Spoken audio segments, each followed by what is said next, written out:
You know, growing up in Arlington, Texas, I never thought much about death. Hell, I barely thought about life. My childhood was like living in a military boot camp. My father had served in the army and brought that rigid discipline home with him. Every day felt like I was being shaped by a hammer, beaten into something I didn't recognize. The anger that built up inside me had to go somewhere, so I channeled it into fights. Any excuse to throw a punch, to release that pressure that was constantly building in my chest. But somewhere in my early 20s, I discovered something that changed everything: bodybuilding. For the first time in my life, I felt like I had control. The better my body looked, the more attention I got, and God, it felt good. I was addicted to that feeling of transformation, of becoming something more than what my father's fists had tried to make me. We'd hit the gym twice a day, every day, living on creatine, protein powders, and whatever supplements promised to make us stronger, faster. The holy grail back then was this stuff called furon dehydro. It was like magic. It cut your recovery time in half, meaning you could train arms every single day if you wanted to. The problem was, everyone wanted it. Stores were constantly sold out, and the waiting list stretched for months. We were young, impatient, and desperate to keep growing. So when we found a supplier in Thailand selling it online, we didn't hesitate. We thought we'd hit the jackpot. What we didn't know was that we'd just ordered our own death sentence. The stuff from Thailand wasn't the 5% solution we were used to in the States. It was 100% pure. Taking what we took that Saturday morning was like downing 20 bottles of the regular stuff all at once. The nausea hit us like a freight train, followed by this dizzy, disconnected feeling that made the world seem like it was spinning away from us. My buddy started passing out while driving, and I had to keep shaking him awake as we pulled into the nearest Dairy Queen. I stumbled into the restaurant, heading straight for the bathroom, thinking maybe some food would help settle whatever was happening to us. But this wasn't just nausea. This supplement had a sedative effect, and at that concentration, it was literally putting my body to sleep. My heart began to slow. My breathing became shallow. And the last thing I remember was watching the entire bathroom start spinning around me like a carnival ride gone wrong. I collapsed onto the cold tile floor, and my body immediately began trying to save itself, vomiting to purge whatever was killing me. But in my unconscious state, I breathed it all back into my lungs. I was drowning in my own body's desperate attempt to survive. And then, everything went dark. Not the darkness of sleep, but the darkness of death. I had suffocated, alone on a bathroom floor, my dreams of becoming something more than my broken childhood reduced to nothing in an instant. But death, I discovered, isn't what we think it is. Instead of nothingness, I felt myself sinking into what seemed like cool, dark water. It wasn't frightening. It was peaceful, like being embraced by the most perfect silence I'd ever experienced. Through this darkness, something began to emerge, like looking through fog that was slowly clearing. I could see a scene forming in front of me, and it was the strangest thing. I was looking down at a bathroom from the ceiling. There was a body on the floor, surrounded by vomit and chaos, but I felt no connection to it. How could I? I was up here, watching from above like some kind of movie. It never even occurred to me that what I was looking at was my own corpse. I was too fascinated by this strange film I seemed to be watching, where the director had chosen this odd overhead angle that you never see in real movies. I watched a customer try the bathroom door for what felt like hours, growing increasingly frustrated as he found it locked. Finally, he approached the manager, insisting something was wrong. I saw the discovery unfold like a scene from a medical drama. The manager coaching his young assistant on how to check for a pulse while he stayed on the phone with 911. I watched the ambulance arrive with 3 EMTs, and somehow I just knew the third one was a rookie. I could feel his nervous energy radiating through the scene. Here's where it gets really strange. I could hear everyone's thoughts as clearly as if they were speaking out loud. The customers wondering what the commotion was about, the manager worried about liability, the experienced EMTs going through their routine protocols. It was like watching a movie where you could hear the director's commentary and every character's internal monologue at the same time. They attempted resuscitation, tried chest compressions, but nothing worked. After what seemed like a reasonable effort, they pronounced the body dead on arrival. Block 2, paragraphs 11 to 20. I watched them unroll one of those bright yellow body bags with a strange detachment, like I was observing some elaborate theatrical production. They placed the body inside, strapped it to the gurney, and loaded it into the back of the ambulance. Still, I floated above it all, wondering why this director, whoever was putting on this show, had chosen such an unusual filming angle. Movies aren't typically shot from above the action, they're shot from eye level, from within the scene. As the ambulance began its journey down the street, I found myself somehow traveling with it, still maintaining that bird's eye view. The peaceful feeling that had surrounded me since that first moment of darkness continued to embrace me like a warm blanket. But now I could focus on individual thoughts. And what I heard from that rookie EMT broke my heart. He was beating himself up mercilessly, convinced that if he had been in charge, he would have tried harder, worked longer, given that body on the gurney a better chance. He felt like they'd given up too quickly.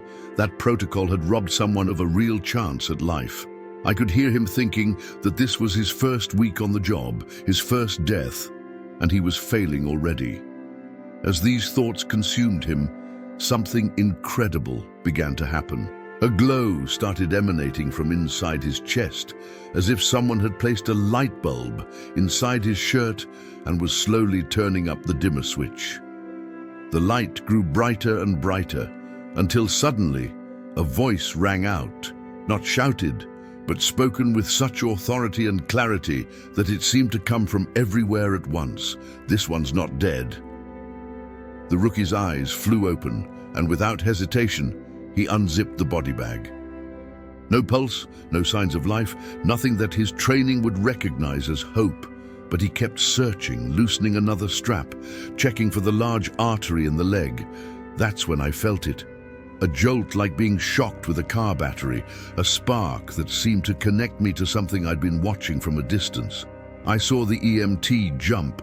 At the exact moment I felt that electrical surge course through whatever I had become. It wasn't a pulse, and he knew it wasn't a pulse, but it was something.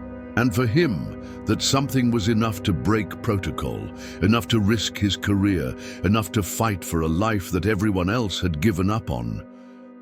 He forced oxygen into the lungs and hooked up the defibrillator. The first round of shocks produced nothing. The second round coaxed out a single, solitary heartbeat. The moment that heart muscle contracted, the other two EMTs went dead silent. Then, like a perfectly choreographed dance, they snapped into action. The front passenger was radioing ahead to the hospital, preparing them for what everyone knew was impossible, a resurrection. I watched them transfer the body into the hospital, still thinking I was some kind of privileged observer to this medical drama. But when the body began seizing and vomiting again, and the medical team decided they needed to restrain it, something shifted. They strapped down the legs, strapped down the right arm, and then, when they reached for the left arm, I felt the strap tightening around my own wrist. That was the moment everything changed. This wasn't entertainment. This wasn't some elaborate movie being shot from an impossible angle. This was interactive. This was connected to me. This was me. The realization hit like a sledgehammer to the soul. I had been watching my own death this entire time, too naive or too shocked to understand that the broken body on that bathroom floor was mine. The fear that followed was unlike anything I'd ever experienced. How could I have been so stupid? How could I have watched my own corpse being loaded into an ambulance and not understood what I was seeing? But the fear went deeper than embarrassment or confusion. It was existential terror. The kind that makes you question everything you thought you knew about reality, about consciousness, about what it means to be alive. And then, as if someone had pressed a cosmic fast-forward button, I began to see every terrible thing I had ever done. Not just the big things, but everything. Every selfish act, every cruel word, every moment when I chose my own comfort over someone else's well-being.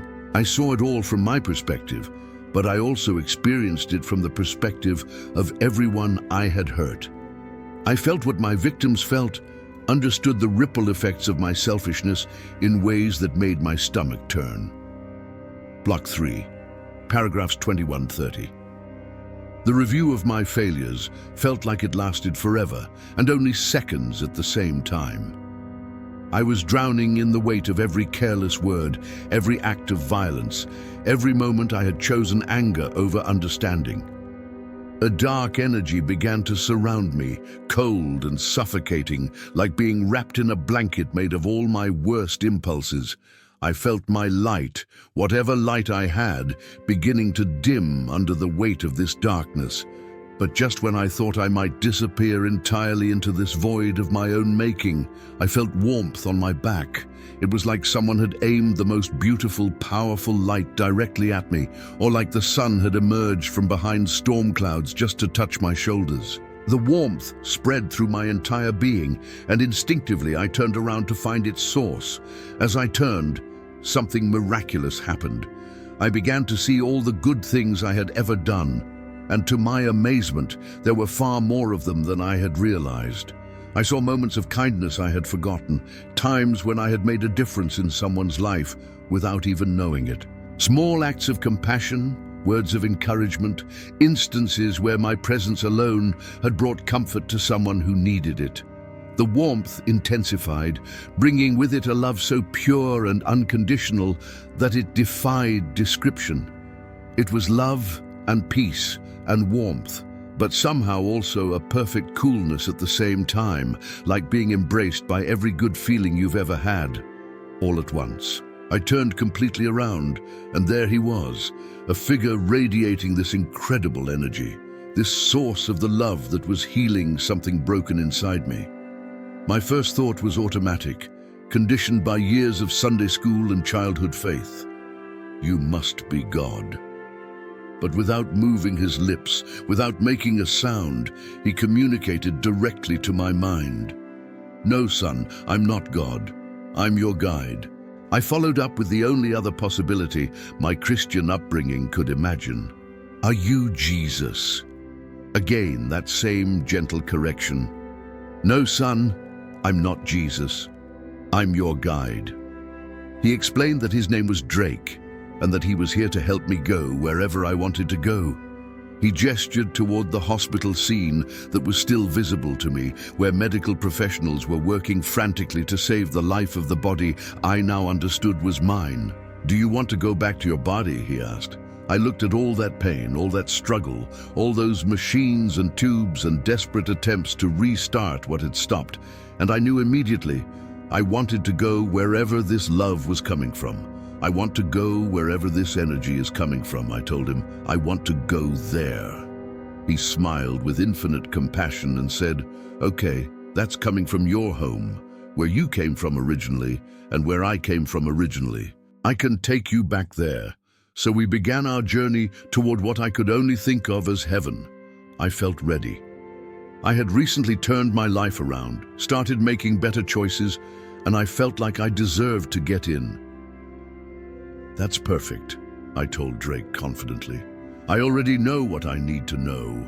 I've accepted all the things you're supposed to accept to get into heaven. He looked at me with the patient smile you'd give a toddler who thinks they understand calculus. I'm very happy that you feel that way, he said, but I want to help you get to an even higher level of understanding of that love I'm sharing with you. In that understanding, we can actually go to our home, but you do have to raise your understanding. And in the process, you have to raise your love energy. It's hard to explain what love energy means from this side of existence, but over there, it's as real and measurable as electricity. It's a frequency, a vibration that surrounds us every day, but the energy required to exist in heaven is so high that you can't just transport someone from here to there. They wouldn't match that frequency. They might not even be able to see that space at all. It would be like trying to tune into a radio station when you're operating on the wrong frequency band. So we began this journey of understanding, and I thought I had it figured out. "Oh, I know," I said, with the confidence of someone who thinks they've solved a puzzle. "It's all going to be about love, right?" Drake's response surprised me.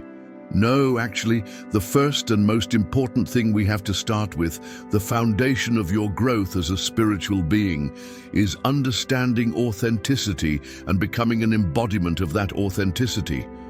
If you can't have that authentic self or know what your authentic self is, you can't grow." Block 4, paragraphs 31-40. Drake showed me something about myself that I had never recognized. I was wearing masks, different faces for different situations. There was the face I wore around my parents, trying to avoid their disappointment or anger.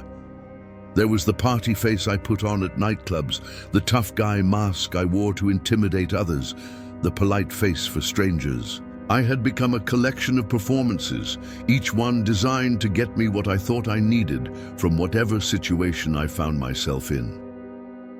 "You have to peel away all those masks," Drake explained, "and figure out who you are at your core. Only from there can you build your love energy, your love frequency, to closer match the love energy of heaven." It was like being asked to solve a puzzle where all the pieces looked different but were somehow part of the same picture. I had to stitch together all these ideas of who I was and find the common thread, the authentic self that existed underneath all the pretending. As I began to understand who I really was, not who I thought I should be or who others wanted me to be, but who I actually was, we started moving away from Earth and into what Drake called dimensional space. It wasn't like traveling through physical distance. It was like climbing through layers of reality, each one more refined than the last. And that brought me to what I assumed would be the next lesson: love. "Okay, so now we're going to do love, now that I've learned authenticity," I said, proud of myself for keeping up. Drake loved my enthusiasm, but he had another surprise for me. "That's a great idea, and you're right. You can't love until you are authentic. But first, even before love, we need to understand why you came to Earth." He explained something that fundamentally changed how I understood existence. Earth is just a school. It's always been just a classroom, never a courtroom. This was revolutionary for me because even though I was never explicitly taught that Earth was a courtroom, I had somehow absorbed that belief from my Christian upbringing. I thought life was about being judged, classified, and either accepted into heaven or cast away to hell based on some cosmic scorecard. "No, no, no," Drake said gently. "You've misunderstood the teachings. Earth School has always been just a school, a place where we come to learn, to grow, to develop spiritually. You're here to learn how to build with your thoughts and with your love energy.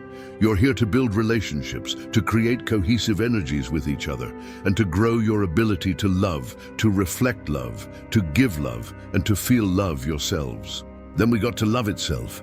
And Drake explained that love was the most important principle in all of this. It's the strongest energy in the universe, essentially the building blocks of everything that exists. It's what moves and motivates and makes the whole system run. When you can understand that, you can understand that you're the one who's in charge of your own experience, your own growth, your own spiritual development. As we continued our journey through these dimensions, Drake taught me principles that have stayed with me ever since. One of the most important was this: as we make positive deposits into the universe, we get positive dividends. But if we make negative deposits, we get negative dividends. And this includes our thoughts, especially our thoughts, not just our actions. Our thoughts are acts of creation. and understanding that gives us incredible power and incredible responsibility. From there, he helped me understand the importance of controlling what energy I allow into my life. He was particularly focused on media and entertainment, explaining that if I allow negative media or negative entertainment around me, it gets into my energetic body and becomes very hard to remove. It was crucial, he said, to be intentional about the energy I surrounded myself with. He taught me something he called the hour of power. The first 30 minutes when we wake up and the last 30 minutes before we go to bed. What we put in that space, he explained, essentially becomes our religion, becomes what we worship.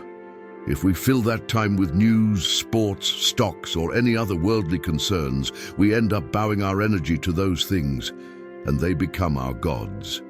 But if we want to worship the real love of the universe, the real God, the real Creator, it's important to fill our hour of power with things that lift us up, that build love in the universe, that generate positive energy.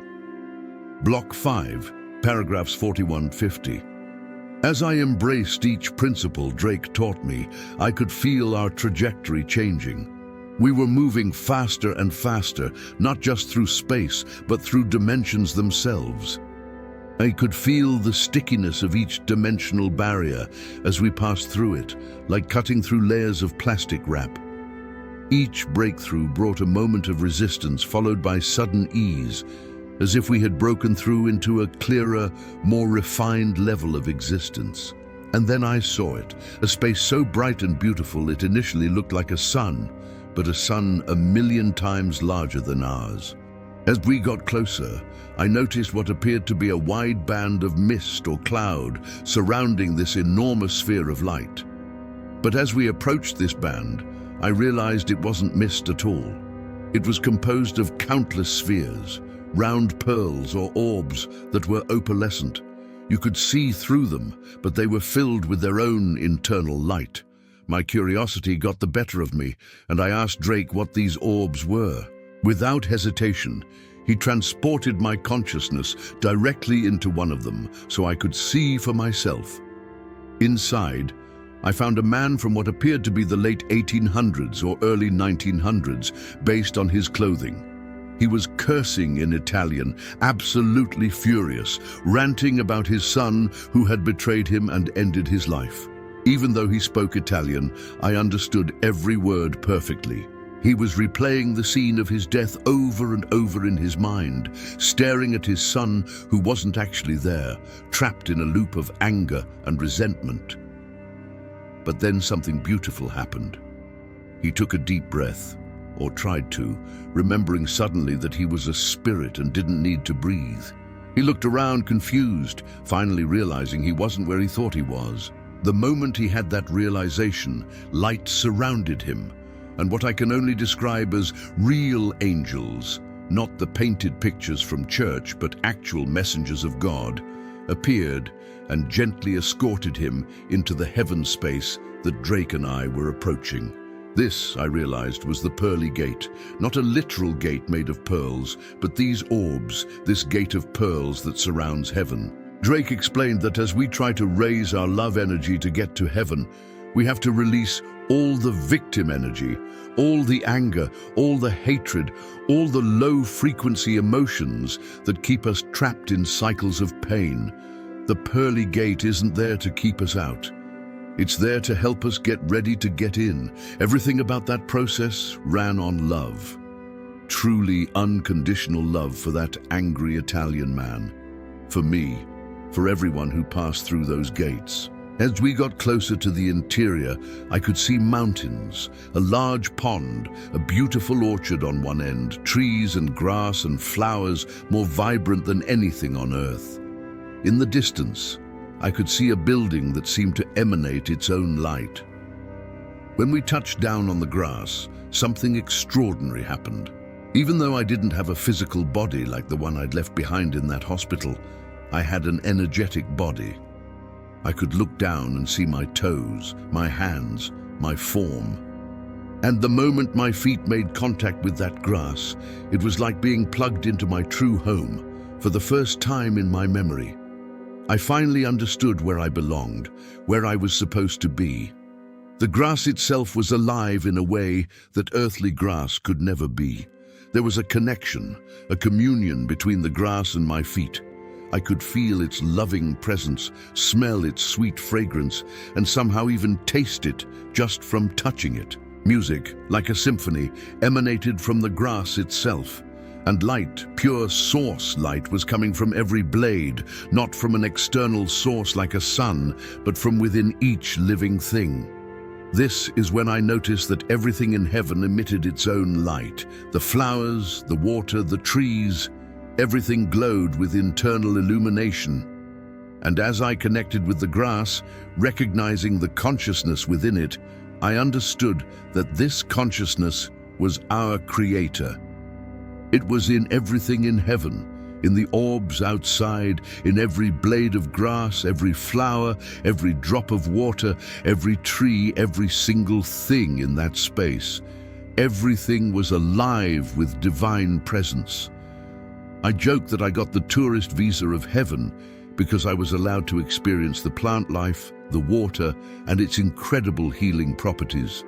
The water in heaven doesn't just quench thirst, it completely heals you of any energetic damage that might still remain from your earth life. I had been raised in an abusive home, and that abuse had left cracks in my spirit, places where love couldn't penetrate. I had channeled that brokenness into rugby, bodybuilding and fighting, trying to forge strength from pain. But this water healed all of it. It flowed into every crack that had been beaten into me, every wound that abuse had carved into my soul, and it made me whole. I became a different person, not physically but energetically. For the first time in my existence, I felt complete, unbroken, capable of the kind of love I had only glimpsed in moments of grace. The healing was so profound that I knew I could never be the same angry, broken person I had been before. Drake came and stood beside me, and I could feel the bittersweetness of what was coming. "Vinny," he said, "this is going to be hard, but it's going to be worth it." Then he embraced me, and hugs in heaven are unlike anything we experience on earth. When we hug here, we're copying what a real hug is there. In heaven, a hug brings two energies together, maybe yin and yang, and they actually become one. Any power or energy that Drake and I had individually, when we came together in that embrace, we became 8 times stronger than what either of us could have been alone. This is an eternal principle, he explained. When we can come together in unity, in commonality, in true unconditional love, we can become exponentially greater than what we could ever become on our own. It's not addition, it's multiplication. It's the mathematics of love, the spiritual equation that governs all relationships and all growth. But even as I experienced this incredible truth, I began to hear something that would change everything once again. A prayer was being spoken over my body back on Earth. Meanwhile, my body had been brain dead for 3 days, in a coma, with machines keeping the basic functions alive. But I could hear this prayer as clearly as if it were being whispered directly into my ear. It was my brother's voice, and there was so much love in it, love I never knew he had for me. But it wasn't just his love for me that made the prayer so powerful. It was his love for our mother and his understanding of how completely broken she would be if she lost her son to this tragedy. That love energy was so strong, so pure, so desperate, that it felt like it completely removed my ability to choose to stay in heaven. The pull was irresistible, like being caught in a spiritual riptide that swept away all my desires to remain in paradise. One moment I was experiencing the infinite love of my eternal home, and the next moment, instantaneously, I was waking up in my broken, damaged, tube-filled body in a hospital room. The transition was jarring beyond description. I went from the expansiveness of heaven to the claustrophobia of flesh and machines in what felt like a single heartbeat. Tubes were coming out of me everywhere, my nose, my mouth, my arms. IVs were stuck in me like I was some kind of medical pincushion. I was on life support, surrounded by equipment that beeped and hummed and monitored every struggling function of my resurrected body. The claustrophobia was immediate and overwhelming. I ripped everything off, every tube, every wire, every monitor. I pulled myself free from the life support equipment, yanked off the hospital gown that was stained with blood and other fluids from my ordeal. For a moment, I just stood there naked, taking deep breaths, trying to push away the suffocating feeling of being trapped in this dense, heavy physical form after experiencing the lightness of my spiritual body.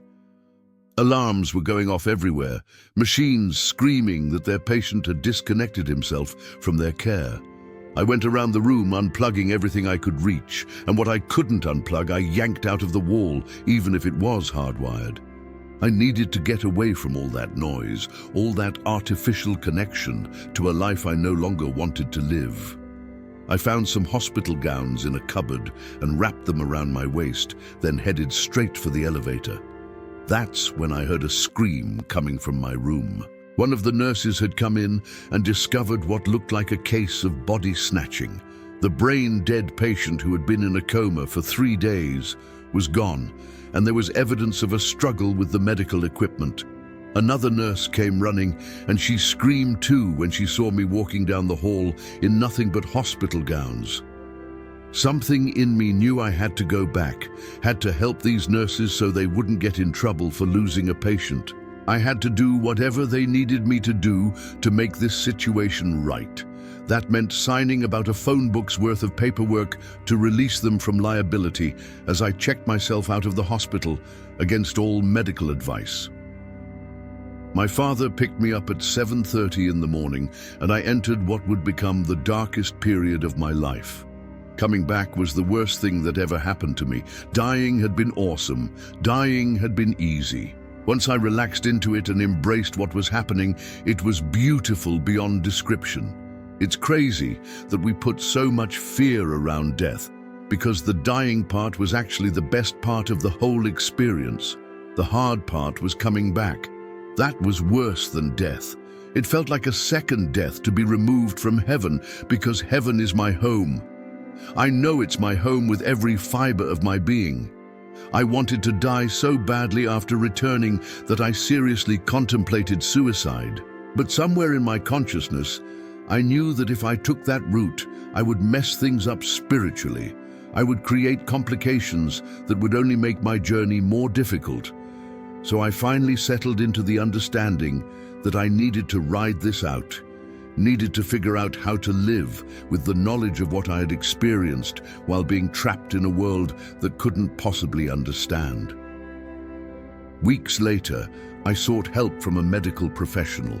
I told him about my experience, about seeing my own death from above, about the journey to heaven, about the healing water and the grass that sang with divine consciousness.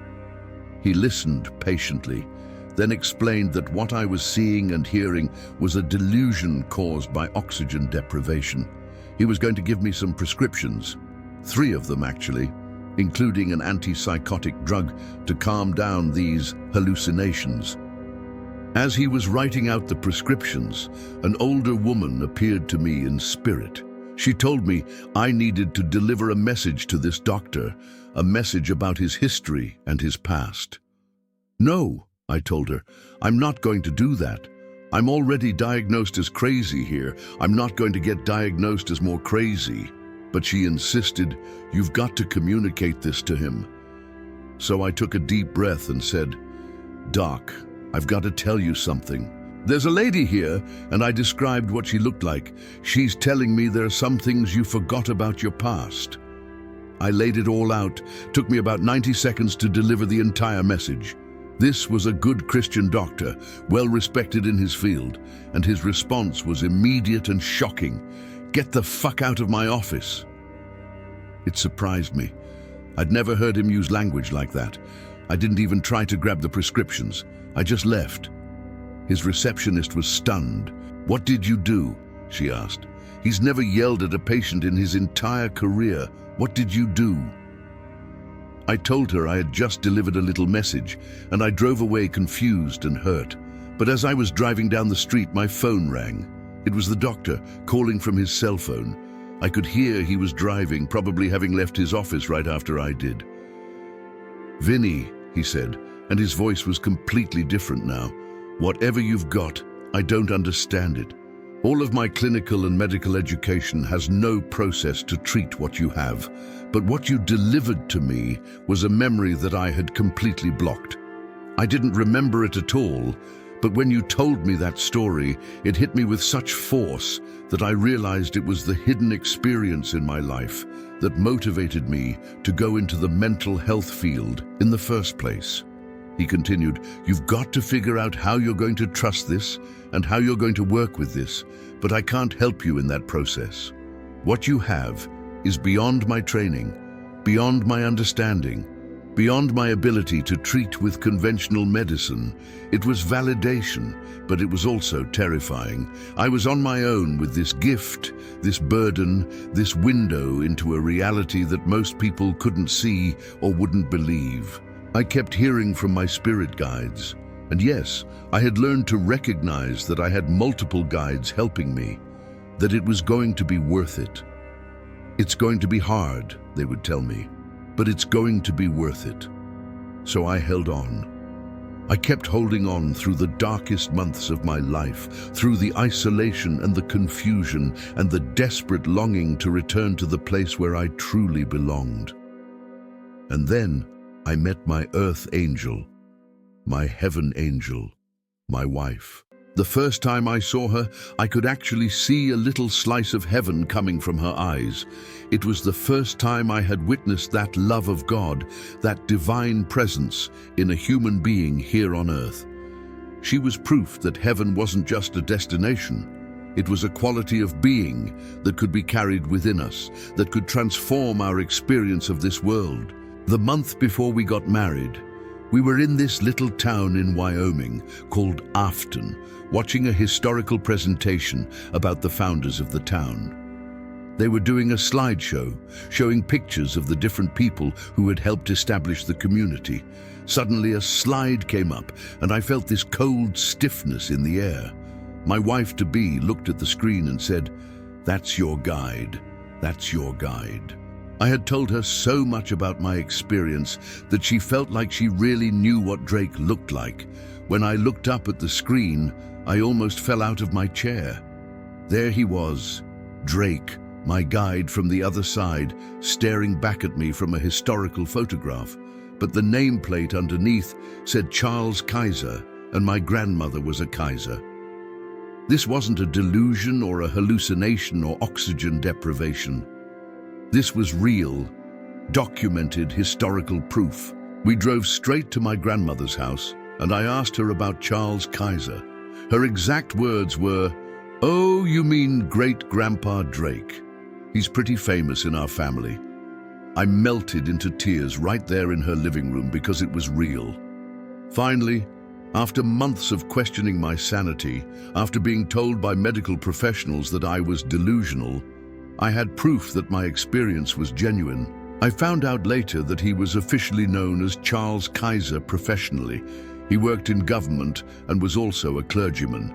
But all of his friends and family called him Drake, which was his middle name. He was a foundational part of Afton, Wyoming, one of the original surveyors who helped establish property lines so that people could have parcels and farms. He had lived a life of service, helping others build their futures, and somehow he had been chosen to guide me through my journey between worlds. The purpose for us to be here, I learned, is to come and learn. We're here to learn the power of creation, and we're here in this safe place, removed from heaven, from our true home, so that we can play at the playground of Earth School. We learn how to create, how to make decisions, how to control our thoughts, so that when we return home, when we allow that part of our consciousness back up to ourselves, we feel like we've grown, like we've learned how to better control our thoughts and our creative power. Here's the thing that's hard to understand. When we're in heaven, there's so much love there that anything God wants, we instantly want too. We can't have our own independent thought or desire because we're in such perfect synchronization with the divine will. So we have to step away from God, not in reality, but symbolically, lending a piece of ourselves to this experience of separation so that piece can grow and learn and develop independent wisdom and strength. We go through a veil of forgetfulness because if we could remember how much God loves us, it would completely change every decision we make. We wouldn't have the authentic experience of choice, of growth, of learning to love and create from our own developing understanding. The forgetting isn't punishment, it's protection, allowing us to have genuine experiences of growth without being overwhelmed by the